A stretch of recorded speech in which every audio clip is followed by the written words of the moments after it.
본문 말씀으로 상실의 폐허 위에 내리는 은혜의 단비, 상실의 폐허 위에 내리는 은혜의 단비 제목으로 말씀 나눌 때에 하나님께서 우리 가운데 크신 은혜로 함께 하실 줄 믿습니다.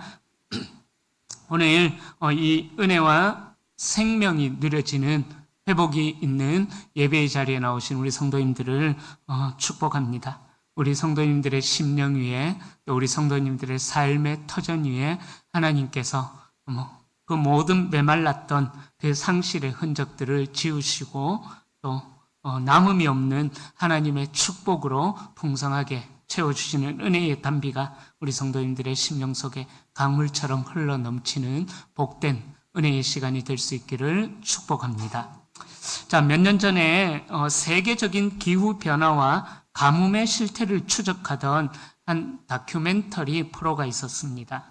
그 프로에서 아프리카 사하라 사막의 남단인 사헬 지대를 비추었던 장면이 있었습니다. 그 사막 지역은요, 한때는 푸른 풀이 돋아나고 이끼가 끼어서 가축들이 뛰놀던 그런 삶의 터전이었지만, 가축들의 삶의 터전이었지만 수년 동안 비가 한 방울도 내리지 않자 그 아름다웠던 토지, 그 광활한 대지는 거대한 시멘트 바닥처럼 쩍쩍 딱딱하게 굳어지고 마침내 그 땅은 갈라져 버리는 일들이 일어났습니다. 농부들은 그 갈라진 논바닥 틈새에 주저앉아서 흙먼지를 손으로 쥐어보지만 손에 남는 것은 그냥 갈색 먼지뿐이었던 것이죠. 생명의 기운이 완전히 증발해버린 죽은 재와 같은 현실이 바로 그 사헬 지대, 사막 지대에 일어났었습니다. 몇 년 전만 해도 그 땅이 풍요로운 땅이었는데 비 한 방울 내리지 않게 되니까 가축들은 목이 말라서 쓰러져 가고 인간의 어떤 기술과 수단으로도 그 엄청난 거대한 가뭄의 재앙을 이길 수가 없었던 그 사헬 지대를 비추었던 프로그램이 기억이 납니다. 대지가 이 비를 잃어버렸을 때 찾아오는 그 처절한 황폐함은 TV로 보지만 그 TV로 보는 장면 속에서도 가슴이 참 먹먹해졌던 그 기억이 저에게 있습니다. 그런데 성도님들, 진짜 무서운 비극은 눈에 보이는 땅이 갈라지는 것보다 우리의 내면, 우리의 사람들의 심령이 메말라 가버린다라는 거예요. 너무나 메말라서 쩍쩍 갈라지는 것에 있습니다. 인생의 거친 풍파를 만나기도 하고 때로는 예상치 못했던 고난으로 인하여서 또 실패와 상실로 인하여서 마음이 촉촉해왔던 그 마음이 딱딱하게 굳어져 버리는 그런 일들이 참 많이 있습니다. 기쁨의 샘물도 메마른 지 오래고 또 그로 인해서 감사의 소리도 사라진 지 오래가 되어버려서 영혼은 메마른 사막처럼 굳어져서 하나님의 말씀이 선포되어도 그 말씀이 마음에 심겨지지 않는 그런 영적 가뭄 상태에 빠져들어 버리는 것입니다. 자, 오늘 본문 우리가 읽었던 요엘서, 유다의 배경이, 유다의 땅이 바로 그러했습니다. 들판은 메뚜기, 오늘 본문에 나오면 군대라고 표현할 정도로 너무 강력한 메뚜기, 황충이, 느치 이런 것들이 쓸고 지나간 뒤에 그 땅에는 먼지만 남아있는 상태였고 또 하나님을 예배하던 그 제단의 불도 꺼져버린 상태였습니다. 그리고 백성들의 탄식은 땅을 울릴 정도가 되었습니다. 오늘 본문은 그 탄식의 자리에 서 있는 우리에게 하나님께서 어떻게 닫혔던 하늘 문을 여시고 폐허가 된 그 땅에 이른 비와 늦은 비라는 은혜로 채우시는지 그 말씀을 우리에게 하고 있습니다.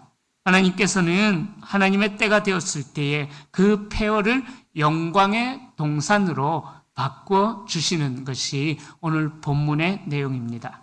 우리는 지난 주일 맥주 감사 주일로 보냈습니다. 우리는 보통 절기가 되면은요, 그 절기가 있는 그 날 하루는 하나님 앞에 내가 감사한 것이 뭐 있을까? 이 절기를 통해서 하나님께서 내게 말씀하시는 것이 뭐가 있을까 생각을 해봅니다. 그러나 이 전의 문을 나서는 순간, 세상의 발걸음을 닫는 순간 우리의 마음은 감사의 마음도 잊어버리고 또 우리 삶 속에서 하나님과는 상관이 없는 그런 삶을 살아가는 모습이 있습니다. 그러다 보니까는 우리의 심령은 여전히 또 메말라 가버리게 된다라는 거죠. 우리 성도님들 지난주 맥주감사주의를 보내고 지난 한 주 어제까지 살아오시는 동안 어떻게 살아오셨습니까? 상반기 동안 하나님께서 내게 베푸신 은혜가 얼마나 큰지 헤아려 보신 분이 계시다면은 좋겠습니다. 혹시나 지난 한 주간 주일만 맥주 감사 주일이었고 평일이 감사 주간으로 보내지 못한 분들이 있었다면은 이번 한 주간 다시 한 번 더 우리의 마음을 정리하여서 하나님 앞에 감사하는 주간으로 보낼 수 있기를 바랍니다. 그래야지만 우리의 심령이 메마르지 않고 가뭄에 단비가 내리는 것처럼 하나님의 은혜가 우리의 마음 가운데 충만하게 촉촉하게 채워지게 되는 것입니다. 자, 감사는요, 단지 풍요로울 때만 하는 것이 아니죠. 메뚜기가 모든 것을 갉아먹고 지나간 텅 빈 들판에서도 하나님이 여전히 나의 하나님이심을 고백하고 감사하는 것, 그것이 오늘 요엘 선지자가 우리에게 전하고자 하는 회복의 영적인 비밀이 되는 것입니다.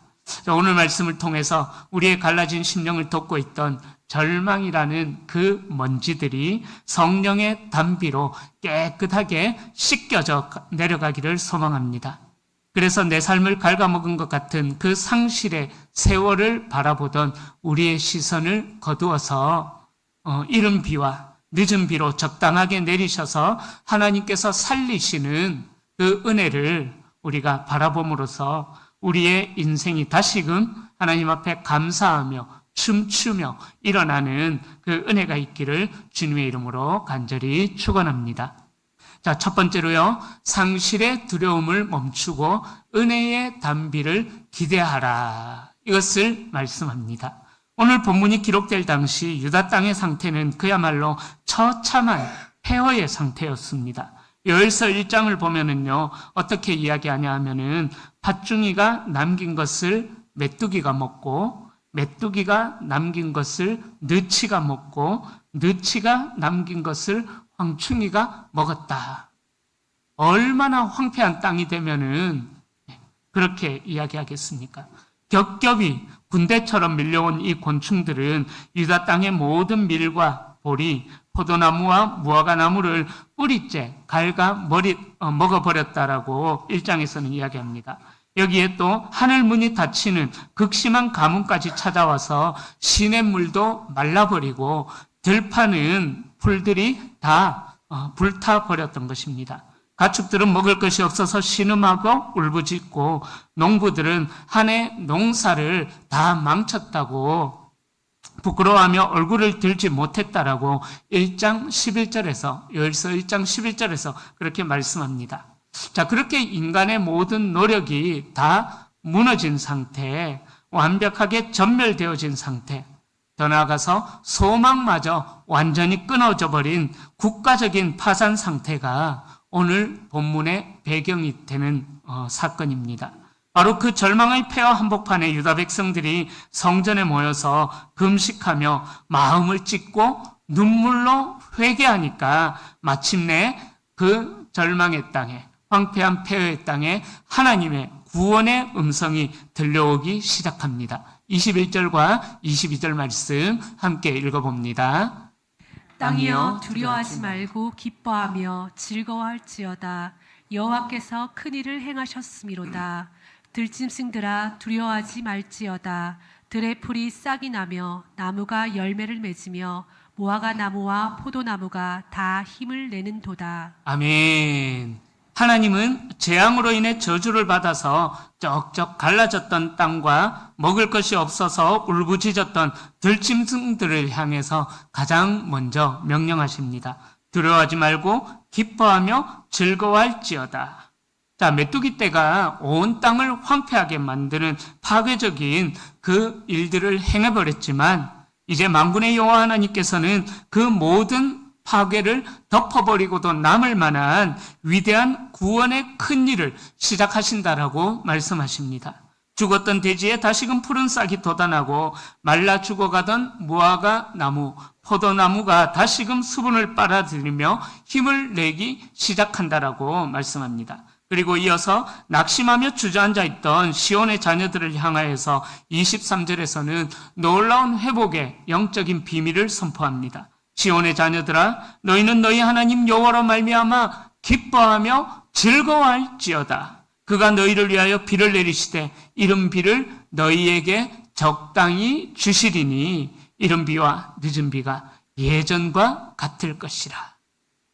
그 군대와 같이 다 먹어버리며 모든 곡식들을 다 망하게 만들었던 그 일이 있고 난 다음에 하나님께서는 다시 한 번 더 인간의 모든 수단이 무너진 그 자리에서 하나님은 구원의 역사를 시작하시겠다라고 말씀합니다. 고대 이스라엘의 농경 구조에서 비는 목숨과 같죠. 파종기인 가을에 땅을 부드럽게 만들어서 씨를 뿌리게 하는 이른 비, 추수기인 봄에 곡식의 알곡을 단단하고 풍성하게 채워주는 늦은 비가 제때 내리지 않는다면은 유목과 농사는 불가능합니다. 하나님은 그래서 메마른 유다의 하늘 문을 활짝 여시고 그들의 필요를 따라 이른 비와 늦은 비를 적당하게 예전처럼 부어주시겠다라고 오늘 본문에서 말씀합니다. 성경에서 하나님이 내리시는 이른 비와 늦은 비는 단순히 물질적인 풍요만을 의미하는 것이 절대로 아닙니다. 그것은 바로 인간의 죄로 인해서 닫혀졌던 그 하늘 문이 인간들의 철저한 회개를 통하여서 다시 열려지게 되었다는 하나님의 언약이 이루어지는 신실한 증거가 되었던 것입니다. 그것이 바로 이른 비와 늦은 비였습니다. 하나님은 그렇게 인간이 만든 모든 상실의 폐허를 그대로 방치하지 않으시고 하나님의 백성들이 마음을 찢으며 하나님 앞에 회개하며 돌아서게 될 그때에 그 심판의 도구였던 자연을 단숨에 은혜의 도구로 바꾸시면서 영혼의 가뭄을 해결하는 재창조의 갱신을 하나님께서 이루어 가실 것이다 라고 오늘 요엘 선지자는 분명하게 말씀하고 있는 것입니다. 사랑하는 성도님들, 우리 성도님들의 삶의 자리는 과연 어떤 가뭄, 어떤 영적인 가뭄을 통과하고 계십니까? 메뚜기 떼가 지나가고 황충이가 지나가고 느치가 지나가서 아무것도 남은 것이 없어가지고 그렇게 메말라버린 우리의 인생이 그 인생을 살고 있는 분들은 계시지 않으십니까? 갈라진 돼지처럼 모든 것을 잃어버린 채 마음이 굳어버린 성도님들, 평안도 잃어버린 성도님들이 혹시 계십니까? 아무리 사방을 둘러보아도 내 힘으로는 이 가뭄을 끝낼 힘이 없어가지고 두려움과 매일 절망의 밤을 지내고 계시는 분은 혹시 계시지 않으십니까? 바라기는 두려워하기를 멈추십시오. 여호와 하나님께서 우리의 인생을 향해 큰 구원의 일을, 새 일을 행하실 줄로 믿습니다. 내 힘으로 하늘문을 열 수는 없지만 우리의 마음을 찢고 보좌 앞으로 나아갈 때 하나님은 우리의 필요를 따라, 우리의 때를 따라 이른 비와 늦은 비를 적절하게 내려주시는 분이신 줄로 믿습니다. 현실의 메마른 황무지를 바라보면서 낙심하는 것이 아니라 하늘문을 열고 새 은혜를 부어주실, 그래서 우리에게 새 힘을 부어주실 그 하나님, 지난주에 우리가 노래하였던 것처럼 에베네셀 감사의 하나님, 지금까지 나를 인도하신 하나님, 여기까지 나를 인도하신 에베네셀의 하나님을 기대하며 감사의 제단을 이번 한 주간도 쌓아나가는 저와 여러분들이 될 수 있기를 축복합니다.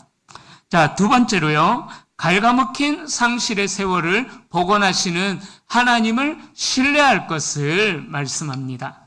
하나님께서 하늘문을 여시고 은혜의 담비를 쏟아부어 주시자 이제 유다 땅에는 놀라운 회복과 풍요가 임하기 시작합니다. 24절 말씀 함께 읽어봅니다. 마당에는 밀이 가득하고 독에는 새 포도주와 기름이 넘치리로다. 아멘. 자, 메뚜기 재앙으로 인하여서 텅 비어있던 타작 마당마다 가을 추수의 밀이 가득하게 쌓이게 된다라는 것을 말씀합니다. 가뭄으로 인해서 바짝 말라 비틀어졌던 포도나무와 올리브 나무가 단비를 맞으면서 살아나더니 거기서 더 나아가서 즙을 짜는 그런 생명을 맺는 그러한 단계까지 나아갔다라는 것을 말씀하고 있습니다. 그래서 즙을 짜는 동마다 새 포도주와 신선한 올리브유 기름 가득하게 넘쳐나는 기적이 일어난 것입니다. 창고가 비었던, 경제가 파탄났던 그 황폐한 자리에 하나님의 공급하심이 임하니까 단숨에 차고 넘치는 역전이 일어나게 되었던 것입니다. 그 일들이 어떻게 일어났습니까? 메말라버린 환경을 바라보면서 원망만 하고 있었던 그 자들을 통해서 일어난 것이 아닙니다. 바로 하나님께로 돌이키고 하나님께로 회개하여 나아갈 때에 우리가 마음을 하나님에게서 떠나버렸던 그 마음들을 하나님께로 돌이키며 나아가는 그 자들에게 하나님은 이 24절에 놀라운 축복을 베풀어 주신다라는 것입니다. 그러나 하나님이 주시는 진짜 위대한 회복의 메시지는 24절의 말씀으로 끝나는 것이 아닙니다. 25절에 보면은 내가 전에 너희에게 보낸 큰 군대 곧 메뚜기와 느치와 황충과 팥충이가 먹은 횟수대로 너희에게 갚아줄 것이다. 우리가 잃어버렸던 모든 것들을 하나님께서 갚아주실 것이다. 다시 찾게 해주실 것이다 라고 하나님이 약속하고 계십니다. 여기서 갚아주다로 번역된 히브리어 단어는요, 여러분들 많이 들어본 단어입니다. 샬람이라는 단어를 사용해요. 샬람. 많이 들어본 비슷한 단어가 있죠? 샬롬, 그죠? 예. 이 단어는, 샬람이라는 단어는, 잃어버린 물건을 개수대로 보상해준다, 뭐 그런 뜻이 아닙니다. 이것은 완전하게 만들다, 원래의 흠없는 상태로 회복시키다, 영육 간의 완전한 평화, 샬롬을 복원하다, 이런 뜻이 있습니다. 우리가 샬롬, 샬롬 이렇게 인사하지 않습니까? 이 샬롬이라는 인사는 단지 평안을 빕니다, 이런 의미가 아닙니다. 샬롬이라는 단어의 뜻은 예를 들자면은 풍선이 있다면은 그 풍선 안에 공기가 꽉 차 있어서 그 어떠한 것도 풍선 안에 들어갈 수가 없는 상태. 그것이 바로 샬롬이라는 단어의 의미입니다. 그리고 오늘 본문에 나오는 갚아주다로 번역된 히브리어 단어가 바로 그 샬롬이 완성형이 되는 것입니다. 완전하게 만들다, 원래의 흠없는 상태로 회복시키다, 영육 간의 완벽한 평화가 복원되어졌다라는 것을 말씀하고 있습니다. 메뚜기 재앙으로 인하여서 수년 동안 유다 백성들이 흘려야 했던 그 눈물의 세월들, 거덜나버린 경제, 부끄러움과 좌절감 속에서 한숨만 쉬면서 보냈던 그 눈물의 시간 전체를 하나님께서 외면하지 않으시고 우리가 흘린 눈물만큼 또 아닙니다. 우리가 흘린 눈물보다 그 이상으로 하나님께서는 우리에게 대갚아 주시겠다라고 아름답게 보상해 주시고 복원해 주시겠다라고 하나님께서 대반전의 약속을 우리에게 행해 주신다라는 선언인 것입니다. 우리가 잘 알고 있는 영국의 기독교 사상가인 C.S. 루이스, 나니아 연대기라는 그 책으로 우리 한국 땅에도 많이 알려져 있는 분입니다. 이 C.S. 루이스는 그의 소설 천국과 지옥의 이혼이라는 책에서 놀라운 통찰을 우리에게 전달합니다. 그는 복원하시는 하나님의 은혜가 얼마나 위대한지 설명하면서 끝내 천국에 이른 성도들에게는 이 땅에서 겪었던 가장 비참한 고통과 상실의 세월마저도 결국 영광스러운 천국의 은혜로 온전히 뒤바뀌어져서 기억될 것이다 라고 C.S. 루이스는 그렇게 이야기합니다. 무슨 말이냐 하면은요, 우리가 이 땅에서 흘렸던 그 모든 눈물들은 저 천국에 가면은 더 좋고 더 풍요로운 축복이 우리에게 예비되어져 있기에 그 은혜가 우리에게 주어지기 때문에 이 땅에서 눈물을 흘렸던 그 모든 상실의 기억들은 우리의 기억 속에서 다 잊혀지게 될 것이다. 그래서 요한계시록에서는 저 하늘, 저 새하늘과 새 땅, 하나님의 나라에는 더 이상 눈물도 없고 고통도 없고 아픔도 없고 우리의 모든 이 땅의 눈물이 다 씻어졌기 때문에 우리 하나님께서 그 모든 눈의 눈물들을 다 씻어내셔서 천국의 영광으로 채우시겠다라고 우리 주님도 약속하신 것입니다. 성도님들, 하나님은 단순히 미래에 좋은 것만 주시는 분이 아니라 우리가 지나온 과거에 깨어졌던 또 갉아먹혔던 상실의 세월마저도 천국의 영광스러움으로 바꾸어 버리시는 위대한 복원의 하나님이시다라는 것을 오늘 본문은 우리에게 증거하고 있는 것입니다.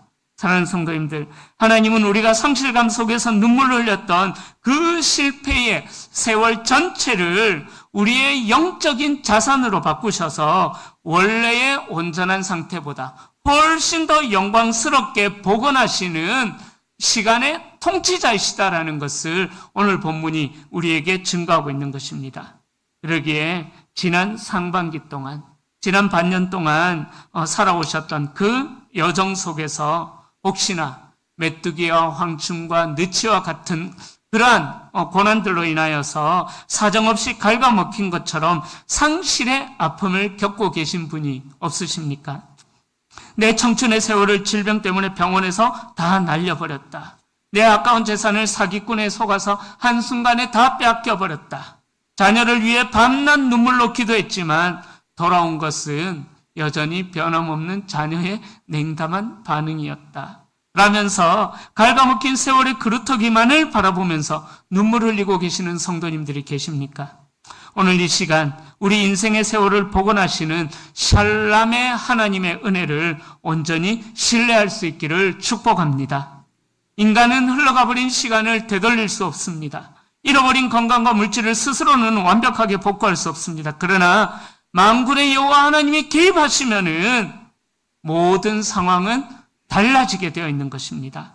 하나님은 우리가 겪게 되는 상실의 폐허 속에서 흘렸던 그 눈물의 연수만큼, 아니 그보다 더 풍성한 하늘의 신령한 복과 땅의 기름진 복으로 우리의 남은 생애에 차고 넘치도록 채워주실 것입니다. 하나님께로 돌이키는 그 자들에게 하나님은 그러한 회복의 은혜를 베풀어 주신다라는 것입니다. 오늘 본문에 나오는 이 사건의 예를 잘 보여주는 중요한 인물이 있습니다. 욥은 그 모든 어려운 상황 속에서 자기의 입술로 하나님을 원망하거나 하나님 앞에 불평하지 않고 그의 순전한 믿음, 그의 마음이 하나님을 떠나지 않도록 그의 마음이 늘 하나님 앞에 서 있었던 것입니다. 그렇게 하나님 앞에서 자신의 순전한 믿음을 지킨 결과 어떤 일들이 일어납니까? 우리 성도님들이 잘 알고 계시는 것처럼 욥은 말년에 자신의 인생에 고난을 당한 것보다 더 풍성한 하나님의 회복케 하심의 은혜를 누리게 되었던 것입니다. 그러기에 그 욥이 과거의 인물로서만 끝나는 것이 아닐 줄로 믿습니다. 오늘 이 시대를 살아가고 있는, 그래서 때로는 상실을 경험하는 폐허 속에서 눈물을 흘리며 살아가고 있는 우리 성도님들에게도 하나님께서 이런 은혜를 경험케 하실 줄로 믿습니다. 그러기에 갉아먹힌 과거의 상처에 매여서 살지 마시고 내 삶에 잃어버린 세월을 기적으로 갚아주실 하나님을 바라보며 믿음으로 전진하며 나아가는 우리 성도님들이 될 수 있기를 주님의 이름으로 축원합니다. 자, 마지막 세 번째로 주님의 임재 안에서 영원한 수치를 끊어낼 것을 말씀합니다.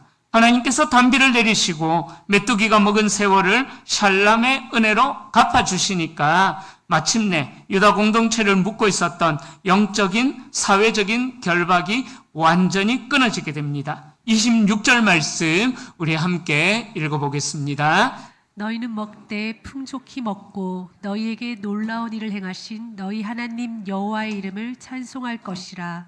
내 백성이 영원히 수치를 당하지 아니하리로다. 아멘. 자, 재앙의 때에 유다 백성들이 당했던 가장 큰 고통은 육신의 배고픔이다라고 생각할 수 있겠지만 그러나 그 육신의 문제가 아니었습니다. 그것은 바로 주변 이방 나라들로부터 당했던 영적인 조롱과 수치였습니다. 요엘서 2장 17절을 보면은요, 이방인들이 유다를 보면서 그렇게 조롱합니다. 너희들의 하나님이 어디 있느냐? 그렇게 조롱합니다. 너희가 하나님으로부터 선택을 받은 민족이라고 하더니만은 성전에서 제사도 못 드리고 메뚜기 떼에게 모든 것이 다 털려서 이제는 너희가 굶어 죽게 생겼구나 라면서 하나님의 영광을 모욕하고 조롱하고 백성들의 자존심마저 짓밟았던 것이 오히려 유다 백성들에게는 더 큰 고통이었습니다. 그러나 하나님께서는 놀라운 일을 행하셔서 반전의 은혜를 베풀어 주시면서 마당에 밀이 가득하게 하시자 그 모든 조롱과 수치가 단숨에 끊어져 버렸다라고 본문에서는 말씀합니다.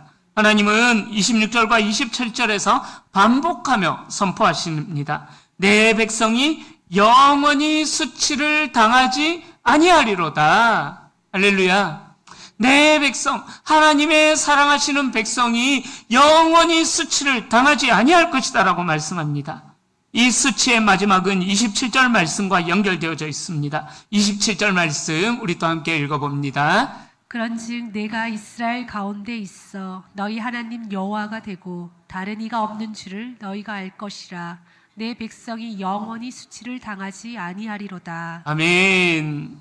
이스라엘이 수치에서 벗어나게 된 진짜 이유는 곡식이 많아졌기 때문이 아닙니다. 바로 하나님이 이스라엘과 함께 있기 때문입니다.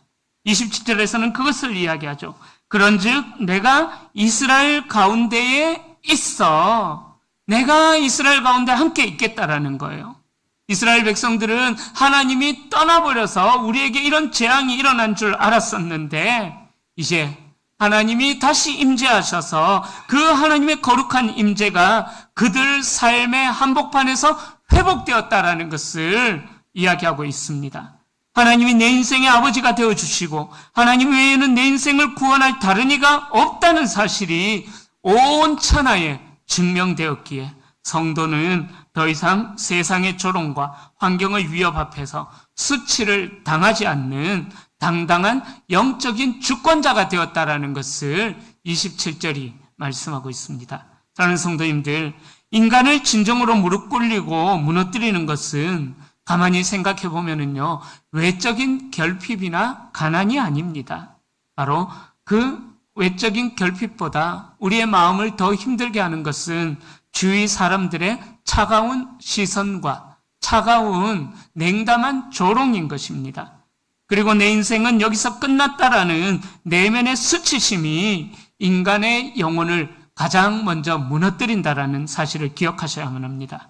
그러기에 그 수치의 사슬을 끊고 다시 당당하게 일어설 수 있는 유일한 비결은 나의 현재에 있는 모습 그대로를 인정해 주시는 하나님, 나의 모습을 지지해 주시고 응원해 주시는 하나님의 임재와 사랑이 내 삶의 중심에 가득하게 될 때에 우리는 어떤 결핍 속에서도 수치를 이겨내고 왕과 같은 존엄을 회복하게 되는 것입니다. 그러기에 나를 괴롭히고 있는 영적인 수치와 마음의 결박이 무엇인지 생각해 보십시오. 내 삶에 찾아온 경제적인 실패와 고통 때문에 또는 사람들에게 받는 무시와 조롱으로 인해서 내 자존심이 짓밟혔다 생각하고 눈물을 흘리고 계시지는 않을까요? 그래서 내 인생은 왜 이 모양일까? 나는 왜 이렇게 초라할까? 라면서 스스로 계속 수치라는 감옥을 만들면서 고개를 숙이고 계시지는 않으십니까?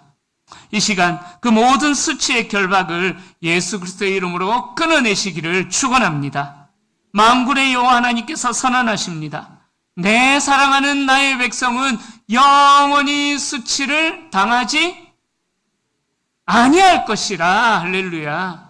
그 은혜가 우리 성도님들의 삶에 날마다 누려질 수 있기를 주님의 이름으로 간절히 축원합니다. 하나님은 우리를 세상의 조롱거리가 되도록 방치하시는 분이 아니십니다. 하나님은 우리의 상실의 폐허 한복판에 찾아오셔서 내가 너의 하나님이고 너는 내 백성이다 라고 말씀하시면서 나 외에는 다른 이가 없다라고 당신의 임재를 우리에게 증명해 주실 것입니다. 바라기는 물질의 풍요보다 훨씬 더 크신 하나님의 임재를 소유함으로써 세상의 어떤 환경 앞에서도 기죽지 않고 당당하게 여호와의 이름을 찬송하는 영적인 승리자들이 되시기를 주님의 이름으로 축원합니다. 이제 말씀을 정리합니다. 사랑하는 성도님들, 우리는 저마다 삶의 자리에서 메뚜기 떼가 지나간 것과 같은 폐허의 자리에 서 있습니다. 그러나 요엘 선지자는 그 폐허 위에서 기뻐하라, 그 폐허 위에서 절망이 아니라 기뻐하라라고 말씀하십니다. 왜냐하면 메뚜기가 지나가서 아무것도 남겨져 있지 않는 그 자리는 어떤 자리일까요? 하나님의 임재가 내려앉을 가장 넓은 자리이기 때문인 것입니다.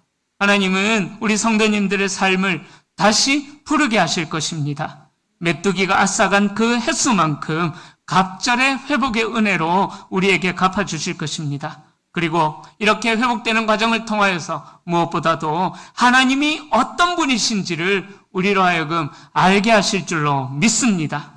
그래서 풍요로울 때는 흉내낼 수 없었던 하나님과의 그 깊은 영적인 친밀함의 관계, 고통 속에서만 비로소 탄생하는 거룩한 신뢰가 저와 여러분들의 믿음이 될 수 있기를 축원합니다. 더 이상 메뚜기와 같은 위협에 우리 두려워하지 마십시다. 우리 하나님은 우리의 삶을 통치하시는 분이십니다.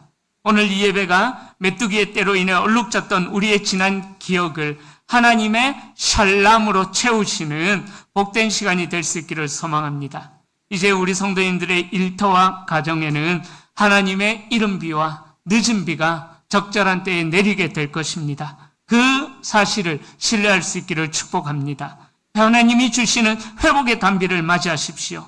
그렇게 할 때에 우리의 삶은 다시금 열매를 맺게 될 것이고 그 열매는 우리의 자랑이 아니라 하나님의 살아계심을 자랑하는 증거가 될 것입니다. 이 영광스러운 회복의 약속을 붙들고 이번 한 주간도 감사로 다시 일어나시는 저와 우리 모든 성도님들이 다 되시기를 우리 주님의 이름으로 간절히 축원합니다.